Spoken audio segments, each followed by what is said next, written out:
My YouTube channel. आज lecture 2 है inverse trigonometry का। हमने लेक्चर 1 में इसका इंट्रोडक्शन लिया था, कुछ बेसिक्स ग्राफ के थ्रू हमने समझा था कि इनवर्स क्या होता है, इनवर्स ट्रिग्नोमेट्री क्या होता है, ट्रिग्नोमेट्रिक फंक्शन को हम कैसे उसका इनवर्स निकाल सकते हैं। ग्राफ्स की हेल्प से सीखा था हमने। डोमेन एंड रेंज कैलकुलेट करी थी। डोमेन रेंज का मैंने एक टेबल जैसा बनाया था एंड आई होप आप लोगों ने वो नोट डाउन किया हो। आज की वीडियो हम क्या करने वाले हैं, पहले प्रिंसिपल वैल्यूज के बारे में समझेंगे। मैंने एक जगह एक टर्म यूज किया था लास्ट लेक्चर में, principal value, and principal value को हम डिस्कस करेंगे पहले इन डिटेल। उसके बाद फिर हम एनसीईआरटी के कुछ क्वेश्चंस देखेंगे जो आपके बोर्ड के लिए काफी ज्यादा इंपॉर्टेंट है। तो सबसे पहले हम प्रिंसिपल वैल्यू से स्टार्ट करते हैं। प्रिंसिपल वैल्यू क्या होती है, उसके लिए हमें ग्राफ पे जाना पड़ेगा। जो हमने लास्ट लेक्चर में ग्राफ्स बनाए थे इनवर्स फंक्शन बनाने के लिए, साइन को हमने क्या करा था, एक रिस्ट्रिक्शन लगाई थी क्या, कि हम -π/2 से लेके +π/2 तक का ग्राफ देखेंगे बस। यहाँ पे आपका ये अगर ये +π/2 है एंड अगर ये आपका -π/2 है, हमने इनवर्स बनाने के लिए क्या देखा था कि हम ट्रिग्नोमेट्रिक फंक्शंस तो पीरियोडिक होते हैं बट उनको इनवर्स बनाने के लिए हम उसका बाकी का डोमेन छोड़ देंगे एंड जो -π/2 से लेके +π/2 तक है सिर्फ उसको ही कंसिडर करेंगे, बाकी का जो डोमेन है उसको छोड़ देंगे। क्यों? क्योंकि इस पर्टिकुलर -π/2 से लेके +π/2 तक की रेंज में, इस मतलब इस पूरे डोमेन में -π/2 से लेके +π/2 तक के डोमेन में हम किसकी बात कर रहे हैं, साइन की। इसमें अभी साइन इनवर्स अभी एंटर नहीं हुआ है, अभी साइन को लेके समझते हैं। -π/2 से लेके +π/2 तक की अगर हम बात करें तो हर वैल्यू के लिए हमारे पास अलग अलग आउटपुट अवेलेबल है, इसलिए हमने रिस्ट्रिक्शन लगाई है। अगर हम इसके थोड़ा सा भी आगे जाएं तो हमें इस एंगल पे और इस एंगल पे दोनों पे सेम वैल्यू मिल रही है, इसलिए ये इनवर्स नहीं बन सकता। इसलिए हमने क्या किया था कि यहाँ पे हमने रिस्ट्रिक्शन लगाई थी कि -π/2 से लेके +π/2। बट अगर आप कोई बोलने लगे क्या कि हम अगर -π/2 से लेके +π/2 तक कंसिडर ना करें एंड हम क्या चीज कंसिडर कर लें, हम ये इससे समझते हैं। यहाँ से लेके यहाँ तक का ग्राफ अगर हम कंसिडर करें, मीन्स +π/2 से लेके ये आपका हो गया पाई एंड ये यहाँ पे हो गया ये आपका 3π/2। इसमें भी तो आपका ये +1 एंड -1 आ रहा है। अगर यहाँ पे जाएं तो ये आपका -1, ठीक। इसमें भी तो हमारा +1 से लेके -1 तक सारी वैल्यूज आ रही हैं। अगर हम सिर्फ ब्लू वाले ग्राफ को देखें तो इसमें भी तो हमारी -1 से लेके +1 तक की सारी वैल्यूज आ रही हैं। तो हमने सिर्फ -π/2 से लेके +π/2 तक को कंसीडर क्यों करा। अगर हम इसको हाइड कर दें, इसमें भी तो हमारी -1 से लेके +1 तक सारी वैल्यूज आ रही हैं एंड हर इनपुट के लिए हमारे पास हर इनपुट के लिए अलग अलग आउटपुट अवेलेबल है। तो हमने इनवर्स बनाने के लिए इस पर्टिकुलर ब्लू ग्राफ को कंसिडर क्यों नहीं करा, या फिर इसके आगे वाला जो ऐसे ग्राफ बनेगा उसको कंसिडर क्यों नहीं करा। तो इसका आंसर ये है कि हम कंसिडर करते हैं इसको भी, इसके आगे जो भी होगा उसको भी कंसिडर करते हैं, बट जो हमारी प्रिंसिपल वैल्यू है, मतलब जो मेन चीज है वो हमारा ये है। अब इसके कॉपी जितने भी हैं, इसका एंड इसका रिवर्स, मतलब ये इसकी अगर हम मिरर ऐसे इमेजिन करें कि बीच में हमारा एक मिरर है, तो आप देखोगे इसकी जस्ट मिरर इमेज है ये।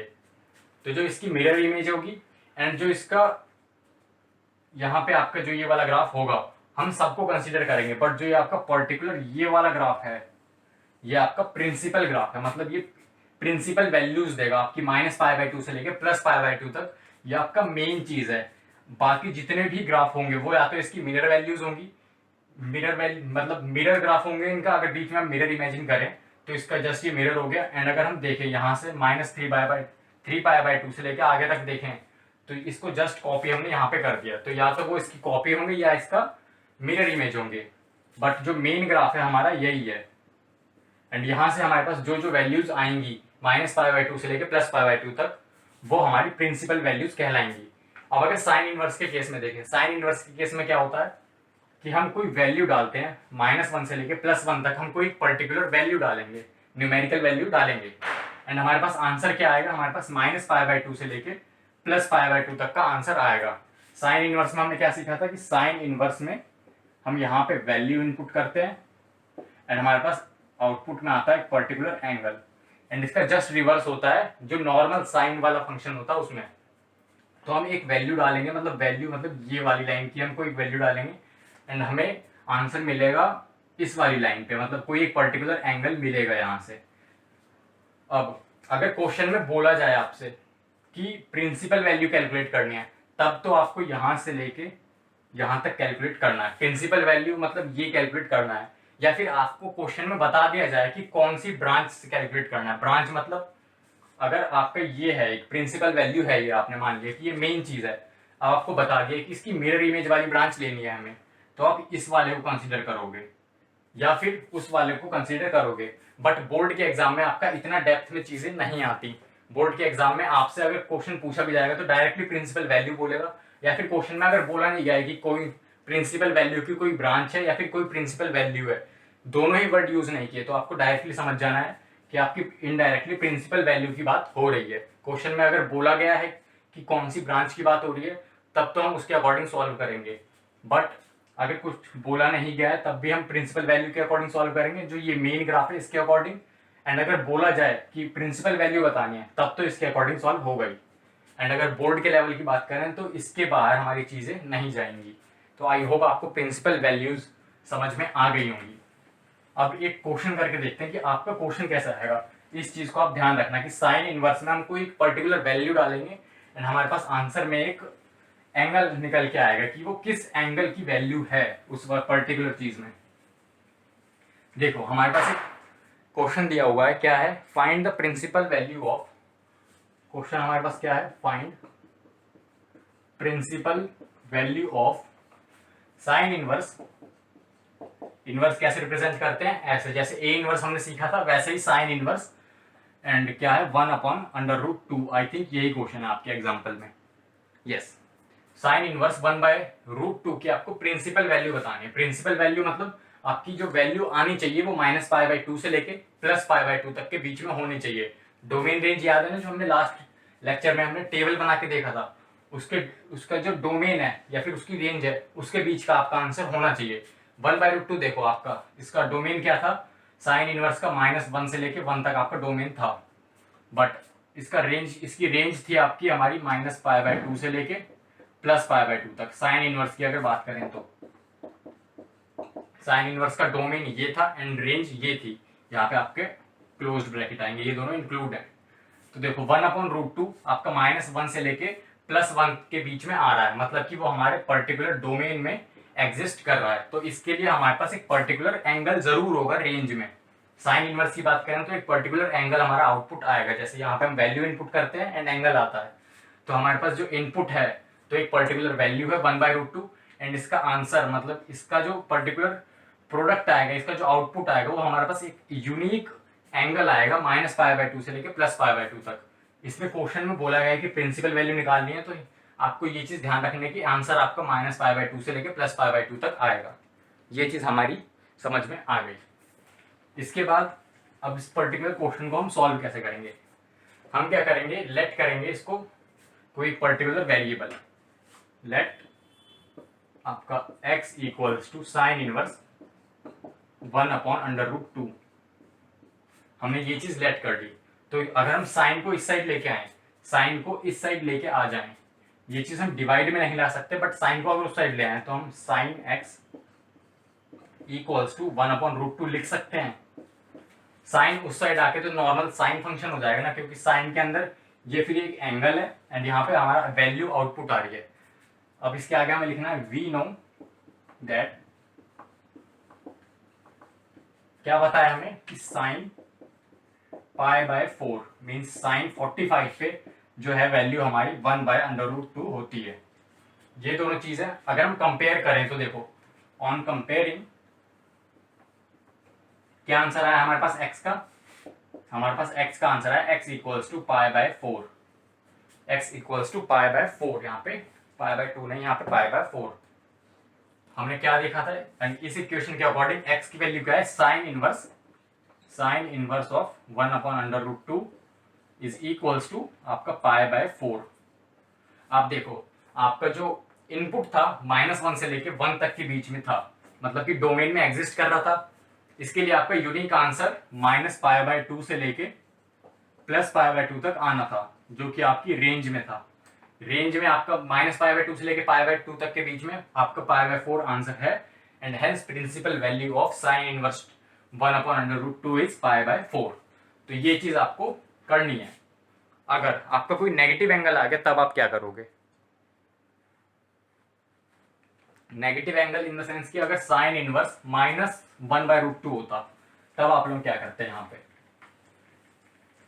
जैसे साइन इनवर्स 1/√2, अगर यहाँ पे क्वेश्चन की जगह साइन इनवर्स -1/√2 होता, इस पर्टिकुलर क्वेश्चन में तो हमको पॉजिटिव दिया हुआ था, अगर नेगेटिव इनपुट होता तब भी हम ऐसे सॉल्व करते, क्या, let x is equal to sine inverse, जो भी इनपुट है नेगेटिव ऑफ 1/√2, साइन को उस साइड लेके जाते साइन x, इस साइड पर बस एक वैल्यू बच जाती -1/√2।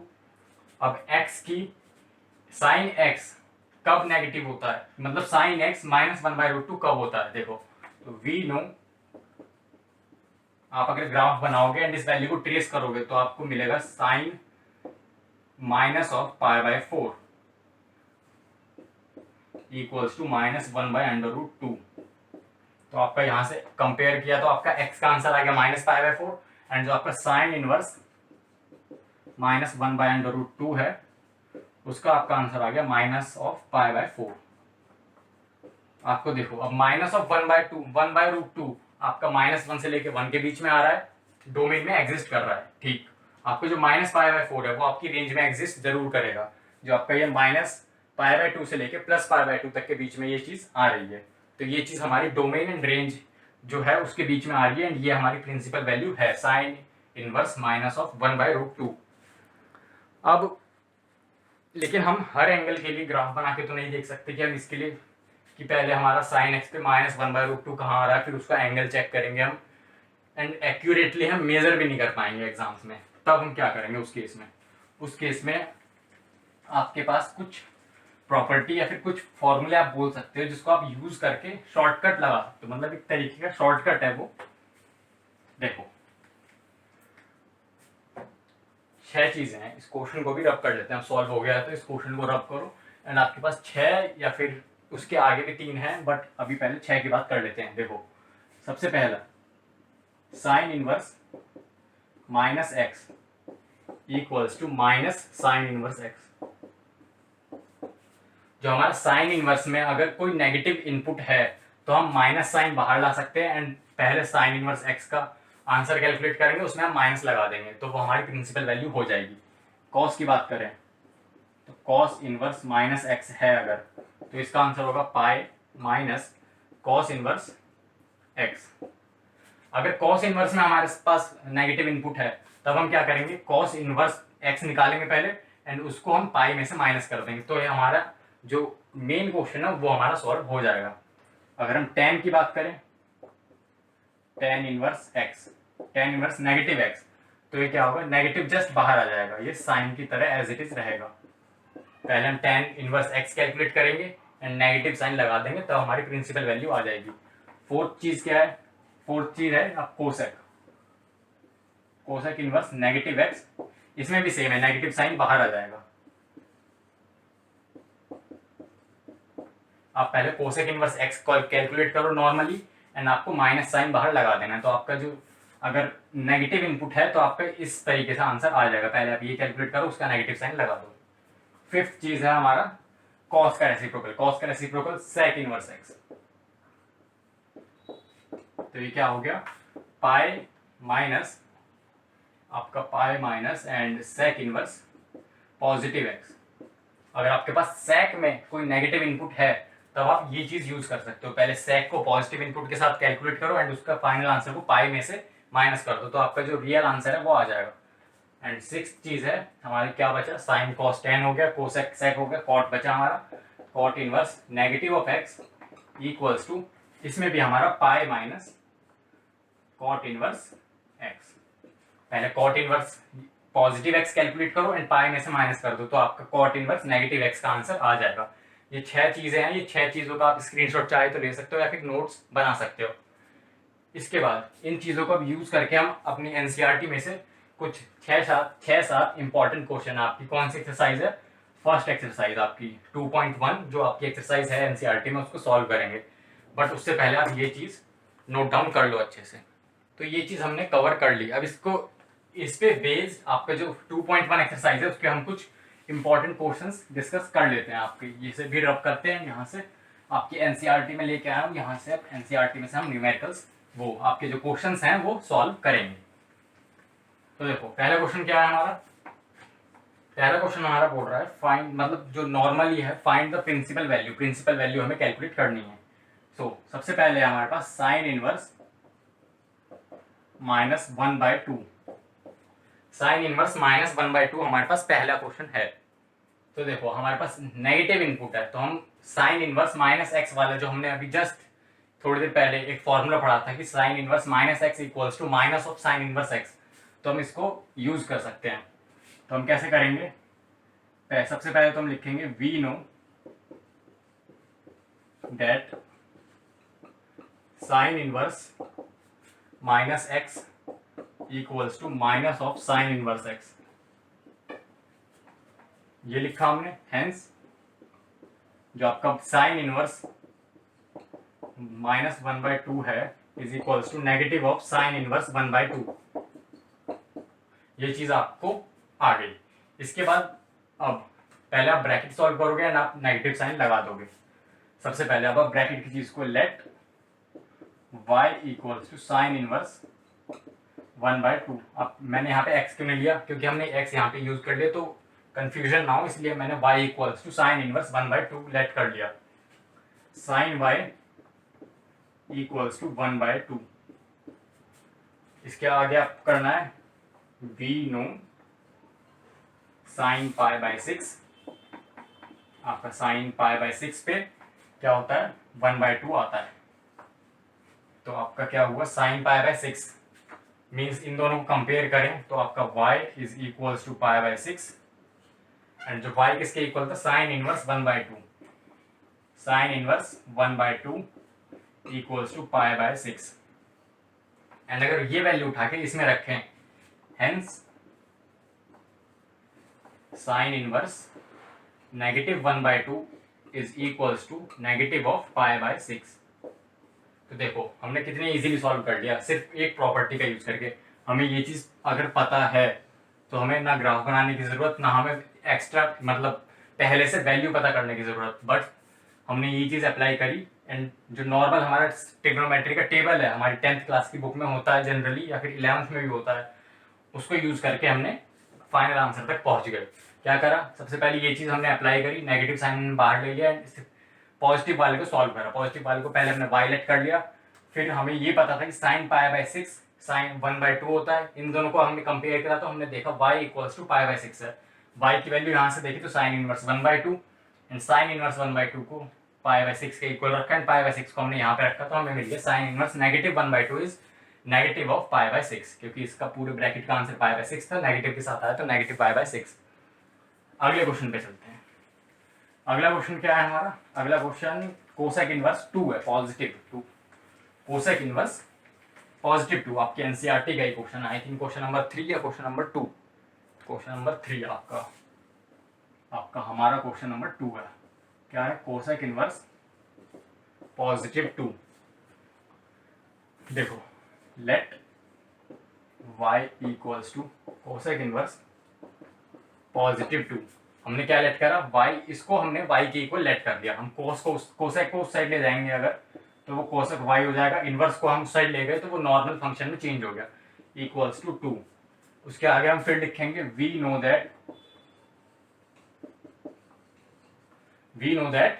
आपका क्या आएगा, कोसेक y मतलब कोसेक π/6, यहाँ पे भी π/6 मीन्स 30 डिग्री पे आपका कोसेक की वैल्यू 2 होती है।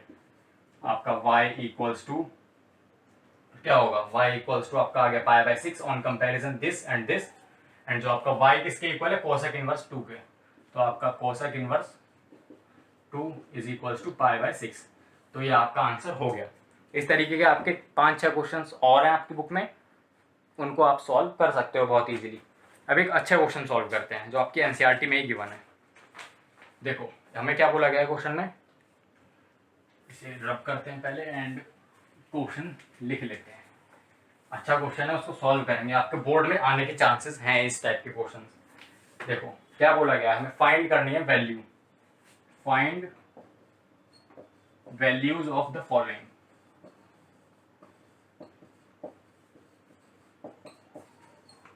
पहला क्वेश्चन क्या है इसमें, पहला क्वेश्चन है tan inverse 1 plus cos inverse -1/2 plus sin inverse -1/2। ये हमारा क्वेश्चन है एंड इसमें हमें बताना है कि इस पूरे का रिजल्ट क्या आएगा। हमने इससे पहले देखा कि हम सिर्फ अगर tan इनवर्स 1 होता तो उसको कैसे सॉल्व करते, या फिर cos इनवर्स -1/2 होता उसको कैसे सॉल्व करते, या फिर सिर्फ ये क्वांटिटी होती या फिर ये एक्सप्रेशन होता सिर्फ इतना sin इनवर्स वाला तो उसको कैसे सॉल्व करते। अब ये तीनों का मिक्सचर है, मतलब तीनों को ऐड कर दिया गया है और हम तीनों को सॉल्व कैसे करेंगे। तो हम क्या लेट करेंगे, लेट आपका x equals to tan inverse 1, आपका y is equals to cos inverse -1/2 and आपका z is equals to sin inverse -1/2। हमें क्या बोला गया है, we have to find x plus Y plus Z, x plus Y plus Z, ये चीज हमें कैलकुलेट करनी है। x की वैल्यू tan इनवर्स 1, y की ये, z की ये। अब देखो हम जो ट्रेडिशनल मेथड फॉलो करते आए थे कि अगर सिर्फ tan इनवर्स 1 होता तब हम कैसे सॉल्व करते, या फिर cos इनवर्स -1/2 होता तब कैसे सॉल्व करते। तो हम पहले x के लिए कैलकुलेट करेंगे, सिर्फ tan इनवर्स 1 को कैलकुलेट करेंगे, फिर हम y के लिए कैलकुलेट करेंगे इस पर्टिकुलर इस इंडिविजुअल एक्सप्रेशन को, एंड फिर z के लिए कैलकुलेट करेंगे इस पर्टिकुलर एक्सप्रेशन को। अगर हम सॉल्व करें, मैं तो अभी आपको समझाने के लिए शॉर्टकट में कर दूंगा, बट आपको अगर एग्जाम में ऐसा क्वेश्चन आया तो आपको पूरा प्रॉपर सॉल्व करना है कि x की वैल्यू ऐसे ऐसे निकाली, फिर कोसेक इनवर्स, फिर y की वैल्यू हमने ऐसे निकाली कि cos इनवर्स -1/2। तो tan इनवर्स 1/2 हमने लेट कर रखा है, means tan x equals to 1। हमें क्या पता है कि tan π/4 आपका 1 होता है, तो हमने कंपेयर किया, this implies x equals to π/4। ये चीज हमें पता चल गई। cos को उस साइड ले गए, cos को उस साइड ले जाने का भी फायदा नहीं है क्योंकि cos में अभी हमारे पास नेगेटिव आ रहा है, तो हमें नेगेटिव बाहर ले जाना पड़ेगा, means y equals to minus of cos inverse आपका 1/2 -1/2 आया है। अब cos इनवर्स 1/2 किस कब आता है, आपका आता है cos इनवर्स 1/2 कब आता है, आपका आता है 60 डिग्री पे। मीन्स अगर हम शॉर्टकट में करें तो 60 डिग्री लिख सकते हैं हम। cos इनवर्स 1/2 हम सॉल्व करें, इस साइड में कर लेते हैं cos इनवर्स 1/2। इसको अगर हम y लेट करें तो हम y cos y equals to 1/2 and हमें पता है कि cos π/3 is also 1/2। This implies y equals to 1/2।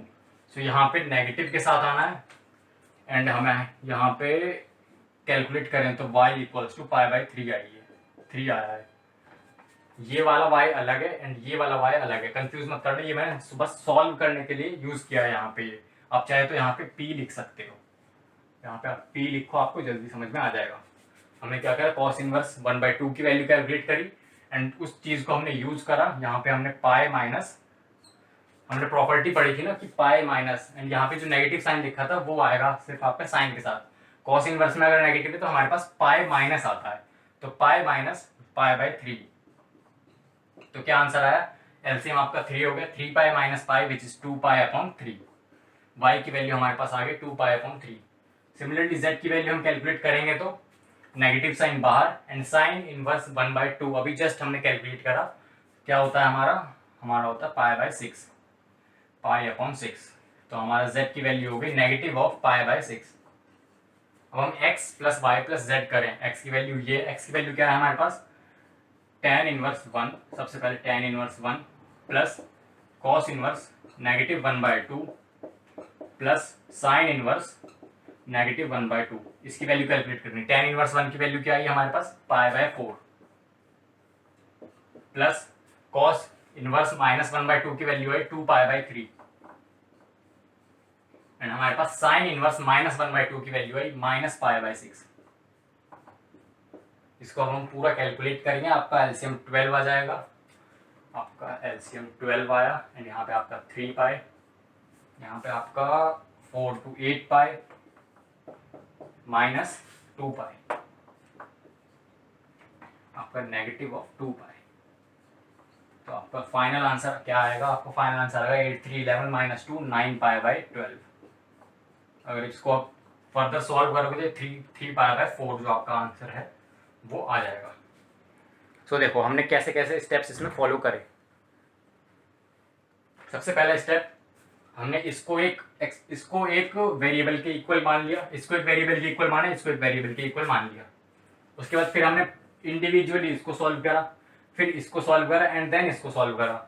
हमें क्या चाहिए था? x plus Y plus Z means tan inverse 1 का सम, फिर cos inverse -1/2 plus sine inverse -1/2। इन तीनों का हमें सम चाहिए था।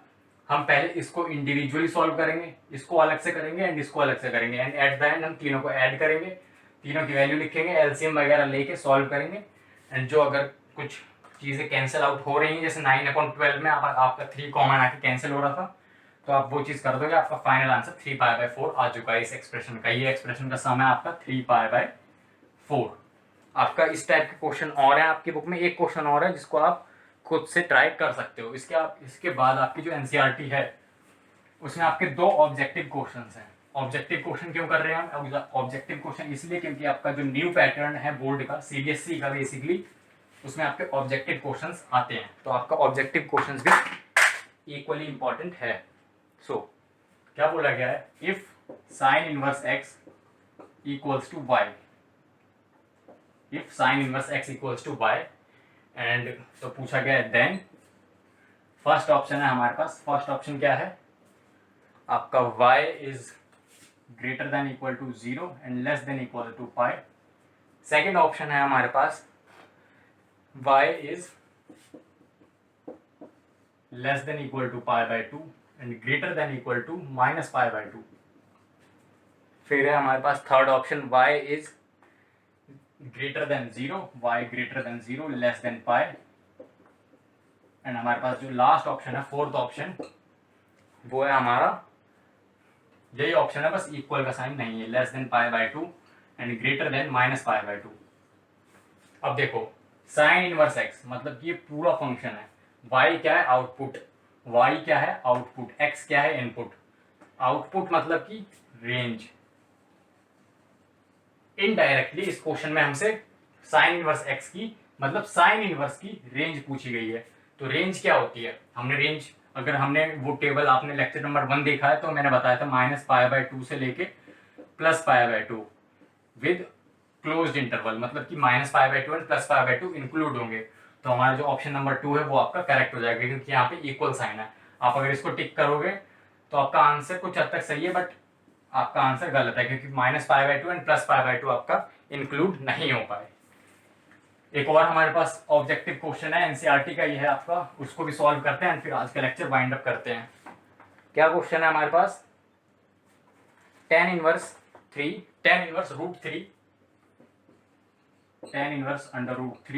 Plus sec inverse -2 is equals to what?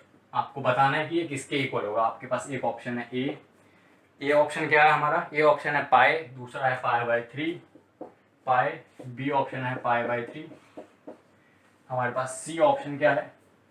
C and D option है हमारे पास π/3, ये आपका नेगेटिव π/3, यहाँ पे आपका है पॉजिटिव π/3। एंड डी ऑप्शन क्या है? D option is 2π/3। अब देखो tan इनवर्स √3 कब आता है? tan इनवर्स √3 आपका आता है 60 डिग्री पे, आई थिंक। tan इनवर्स √3 अगर आप इसको आपको वैसे ही सॉल्व करना पड़ेगा, जो अभी हमने tan इनवर्स 1 फिर cos इनवर्स नेगेटिव हाफ वाला क्वेश्चन सॉल्व किया, उस तरीके से सॉल्व करना है। पहले आप इसको इंडिविजुअली कैलकुलेट करोगे, फिर आपको इसको इंडिविजुअली कैलकुलेट करना पड़ेगा एंड दोनों को ऐड करना पड़ेगा। अब मैं डायरेक्टली करूं तो यहाँ पे आपका tan इनवर्स √3 है, इसको अगर हम y लेट करें तो हमारा √3 is equals to tan y। And हमें पता है कि √3 क्या होता है? √3 होता है हमारा tan π/3, ये होता है tan y। तो हमारा y आ गया π/3 यहाँ पे अपॉन, ठीक। y हमारा आ गया π/3 एंड y किसके इक्वल है? tan इनवर्स √3 मीन्स हमारा π/3 tan इनवर्स वाले का आंसर आया। इसका आंसर क्या आएगा? इसमें नेगेटिव साइन भी है, तो आपको उसकी जो प्रॉपर्टी है वो यूज़ करनी पड़ेगी। कौन सी प्रॉपर्टी? जो मैंने नेगेटिव वाली बताई थी आपको, नेगेटिव वाली प्रॉपर्टी आपको यूज़ करनी पड़ेगी। तो सेक इनवर्स -2 को हम कैसे लिख सकते हैं? पाई माइनस सेक इनवर्स +2 ऐसे लिख सकते हैं। अब सेक में आपका मतलब कि कॉस का इनवर्स, सेक में आपका 2 कब आता है? सेक में हमारा 2 आता है, अगर सेक इनवर्स 2 को हम एक्स लेट करें तो हमारा sec X equals to +2, and +2 हमारा कब आता है सेक में? हाफ हमारा आता है कॉस में π/6 पे, हमारा π/6, हाँ π/6, सेक π/6 इक्वल्स टू 2। सेक π/6 हमारा 2 होता है ना, सेक π/6 हमारा 2, सेक π/3 यहाँ पे सेक π/3 होगा, यस हमारा सेक π/3 होता है 2, हमारा tan π/3 होता है आपका √3, यहाँ पे सेक π/3, तो हमारा x आ गया π/3, x आ गया हमारा π/3, तो x किसके इक्वल है? इसके इक्वल, इसकी वैल्यू हम यहाँ पे रखेंगे, तो मीन्स पाई माइनस π/3। आपका क्या आंसर आया? 3 पाई माइनस π/3 विच इज 2 π/3। 2 π/3, आप π/3 और 2 π/3 को दोनों को ऐड करोगे तब आपका क्या आंसर आएगा? सो हमने tan इनवर्स √3 की वैल्यू अलग से कैलकुलेट करी, π/3 आया हमारे पास, एंड हमने सेक इनवर्स -2 की वैल्यू हमने अलग से कैलकुलेट करी है, हमारे पास आंसर आया क्या? 2 π/3। आपको पूरी वर्किंग दिखानी पड़ेगी। अगर आपके पास ऑब्जेक्टिव क्वेश्चन आए तो वर्किंग नहीं है उतनी, बस आपको 1-2 स्टेप दिखाने हैं, आपको फाइनल आंसर लिखना है। तो हमसे क्या पूछा गया है क्वेश्चन में? tan इनवर्स √3 आपका यहाँ पे माइनस है, प्लस के साइन यहाँ पे आपका बीच में माइनस सिंबल है, आपका इन दोनों का डिफरेंस पूछा है। मैंने गलती से पॉजिटिव साइन लिख, मैंने दोनों का एडिशन लिख दिया था। हाँ, तो अभी तक कैलकुलेशन में कोई फर्क नहीं पड़ेगा आपको, बस यहाँ पे प्लस की जगह माइनस है, आपकी एनसीईआरटी में माइनस साइन गिवन है। तो π/3 आपका इसका आंसर आया -2 π/3, आपका इस वाले पोर्शन का आंसर है। दोनों का अगर हम सब्ट्रैक्ट करें एलसीएम आपका 3 एंड -π इधर आ गया, आपका आंसर बी इज करेक्ट। सो हमने आज की वीडियो में प्रिंसिपल वैल्यू समझी, ग्राफ के थ्रू समझी कि हम उस पर्टिकुलर चीज को ही क्यों लेते हैं, उसकी मिरर इमेज या फिर उसकी कॉपी को उसके आगे जब वो चलता रहेगा उसको क्यों नहीं लेते। प्रिंसिपल वैल्यू हम लेते हैं उसके डोमेन एंड रेंज की वजह से। उसके बाद हमने आपके एनसीईआरटी में जो क्वेश्चंस गिवन है उसको सॉल्व किए और 2 ऑब्जेक्टिव क्वेश्चन सॉल्व किए। ऑब्जेक्टिव क्वेश्चन करने का मोटिव ये है कि बोर्ड में अब ऑब्जेक्टिव क्वेश्चंस भी आते हैं आपके। आज के इतना ही वीडियो था। इसके बाद हम कुछ इंपॉर्टेंट प्रॉपर्टीज डिस्कस करेंगे जिसकी हेल्प से आपकी जो सेकंड एक्सरसाइज है 2.2, जिसमें आप देख रहे होंगे, अगर आप बुक चेक करोगे तो थोड़े बड़े क्वेश्चंस हैं, वो कैसे सॉल्व होंगे उसके लिए हमें कुछ प्रॉपर्टीज, कुछ फॉर्मूले पढ़ने पड़ेंगे। तो आपको अगर ये वीडियो पसंद आई तो वीडियो लाइक जरूर करना। कोई क्वेरी है तो नीचे कमेंट करके पूछ सकते हो या फिर इंस्टाग्राम पे डीएम कर सकते हो मुझे। चैनल अभी तक सब्सक्राइब नहीं किया, चैनल सब्सक्राइब कर लो, एंड नोट्स डाउनलोड करने के लिए आप टेलीग्राम पे आ सकते हो, उसका लिंक भी आपको नीचे डिस्क्रिप्शन पे मिल जाएगा। मिलते हैं अगली वीडियो में, तब तक के लिए बाय।